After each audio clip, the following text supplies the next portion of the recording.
You mentioned just before that America does have a lot to be proud of, and I'm very curious of this given it's a 250th anniversary. This is an incredible, incredible milestone. In your view, what makes America great? Well, I think America represents almost a synthesis of many different traditions in the West. So it's almost like the culmination of many different Western traditions. And this isn't my idea. I'm getting this from one of my favorite thinkers is Russell Kirk. And he has this book called Roots of the American Order. And back in like 2018 or 19, I held this conference on the campus of Faulkner University, and we handed out this book to all the students, and they all had to read a different city. So Kirk says, okay, we have five cities basically that influence American civilization. It's Jerusalem, Athens, Rome, London, and Philadelphia. Philadelphia being sort of the American culmination. But from Jerusalem, he says the ancient Hebrews, the Old Testament prophets, you get the Ten Commandments, you get the notion of a transcendental law, you get the notion of human sinfulness and the need for virtue, the natural law, and the idea that law is antecedent to human promulgation, natural law. From Athens, you get reason and mixed government, ideas of republican virtue. From Rome, you get rule of law, republicanism. And then London, of course, you get the British tradition, constitutionalism, common law, representative government, the rights of Englishmen. And you have that tradition, Magna Carta, Petition of Rights, Bill of Rights, Locke. And then America, you get Philadelphia. And you really do get this synthesis with the written Constitution, a federal republic, ordered liberty. And we've maintained that framework now for 250 years.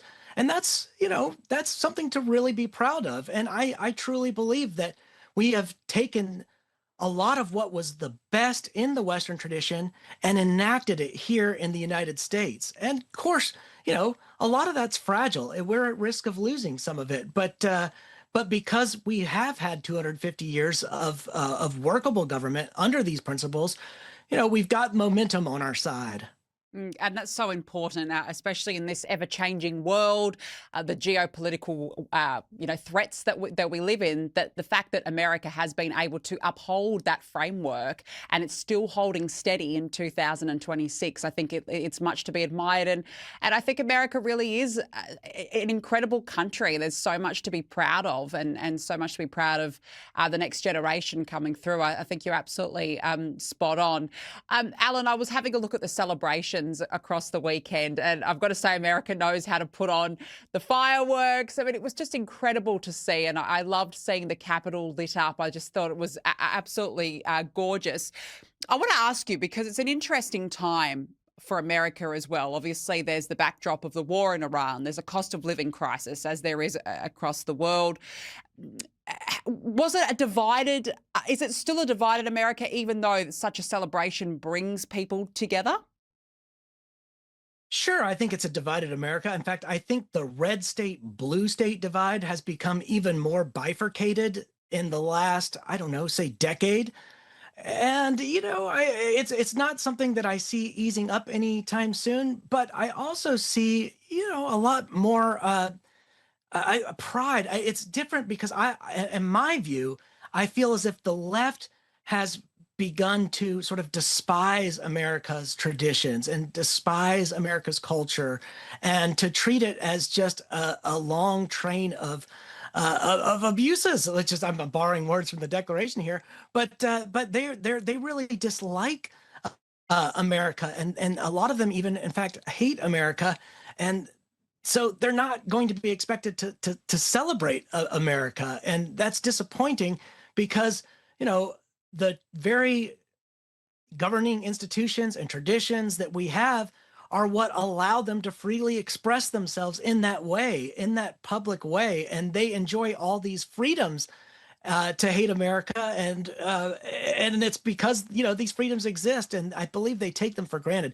One thing I used to tell my students, because I was a college professor for many years before I came to the think tank world, is I would hear them talk about privilege all the time, and I really strongly disliked the word privilege. And I said, "Why are you using that word? It's got such a negative connotation. What if you, instead of saying privilege, what if you said blessings? Because blessings are also things that are unearned. but they involve sort of a corollary, which is a responsibility, a duty.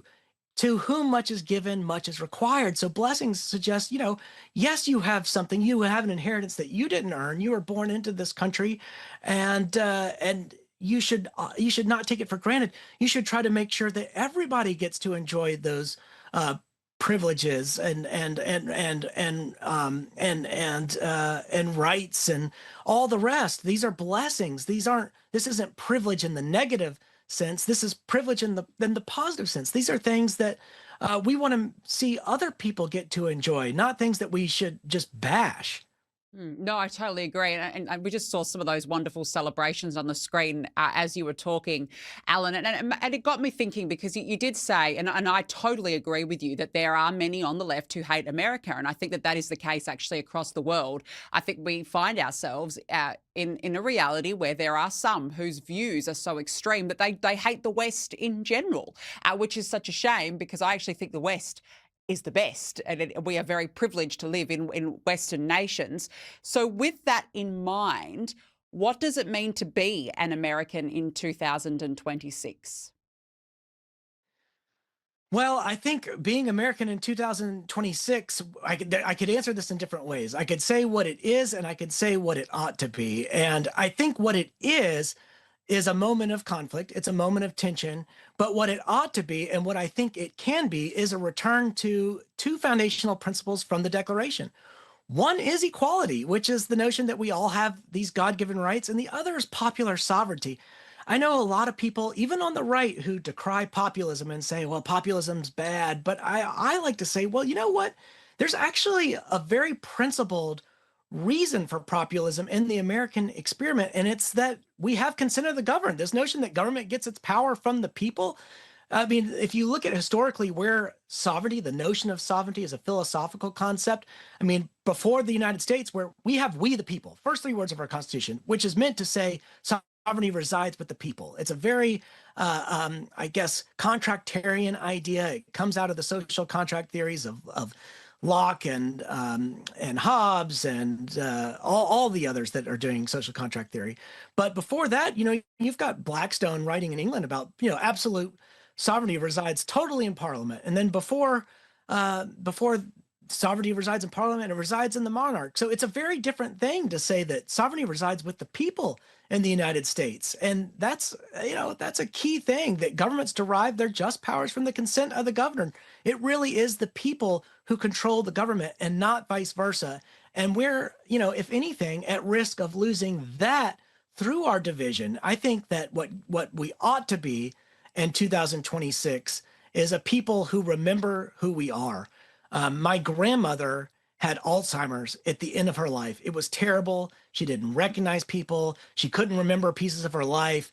And it was horrible just to see her in that type of decline.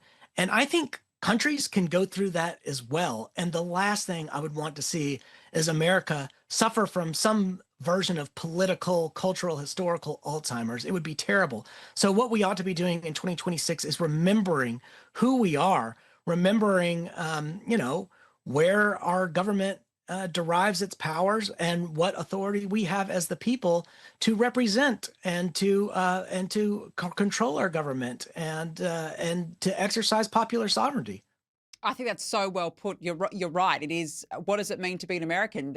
Remember who you are. Remember your foundations. Remember your roots, and remember that you do live in one of the most prosperous, if not the most prosperous nation in the entire world. I think it's absolutely very well put. Alan, I want to ask you a little bit of domestic politics, if I may. I was reading an interesting article in the UK Telegraph, actually, and it said that sources close to Donald Trump say he is anxious about the looming midterm elections and is even weighing up who is around him, who's an asset and who is a liability. When you hear him speak in public, he seems very confident, and that's the way that Donald Trump's always been, that he's confident that, yeah, okay, maybe the polling doesn't suggest that he's the most popular president right now. How do you see this playing out between now and the midterms? His popularity has obviously slumped. What do you think will happen? I mean, how do you see it going? Well, I do think his popularity remains strong within his own base. And so, politics is all about amassing majorities, and he's been pretty good at doing that. Now, the balance of power is delicate for Republicans in particular. 218 to 212 in the House, and the Senate's tight too, 53-47. The Democrats just could, gain 4 seats to win the Senate. And there's some vulnerable seats. Susan Collins is one. I think she'll pull it off. She's facing Graham Plattner, who is the sort of the socialist Democrat with the Nazi tattoo. And but you've got an open seat. Tom Tillis is retiring in North Carolina. You've got the situation in Georgia where John Ossoff, who is a Democrat, could possibly lose a seat. You've got tough elections in Ohio and Alaska and Texas. Of course, everyone's looking at Texas because of the James Tallarico guy, but I think Ken Paxton will handily defeat him. I hesitate to make predictions, but I think the Republicans hold on to the Senate. I don't know about the House. I really don't know. There are just too many just districts at risk in Nebraska, Arizona, Iowa, New York, just different places. And it's hard for me to make predictions in those spaces. But if I were a betting man, I would say the House probably goes Democratic while the Republicans retain control of the Senate. But in politics, a week is like a year. So who knows what could happen by the time the fall rolls around. Yeah, no, that's a very, very good point. How much has the Iran war had an impact on Donald Trump? I think it's probably had a pretty negative impact. No one wants to see the Iranian regime in place. Of course, nobody's rooting for that.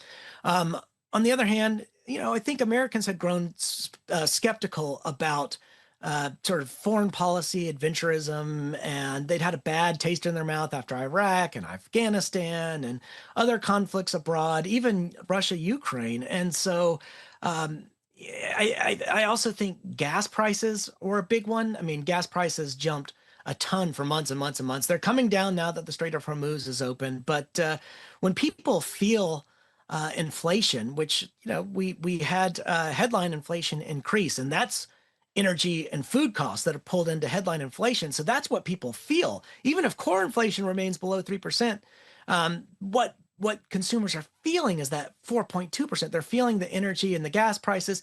And also people have short-term memories. So we forget that, inflation was 9.1% under Biden at one point. And at that time, gas prices were over $5 because that was 2022, and 2022 was 4 years ago. We care about what's happening now.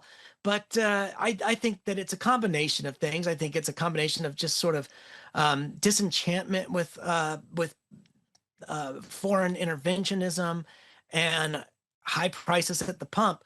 But again, as I say, politics in 1 week is like a year in politics. So if gas prices continue to come down, inflation gets under control, we could see a lot of surprises come November, come the fall, and that could lean in the Republicans' favor because right now the Democrats are basically leaning on those things. They're leaning on gas prices. They're leaning on inflation because they have nothing else. The stock markets are breaking records every single week, it seems like. We've broken so many records this year, it's hard to keep track. I think there have been over 20 records between the S&P 500 and the Dow and the Nasdaq. So, people's 401ks, people are and their investments are doing very well.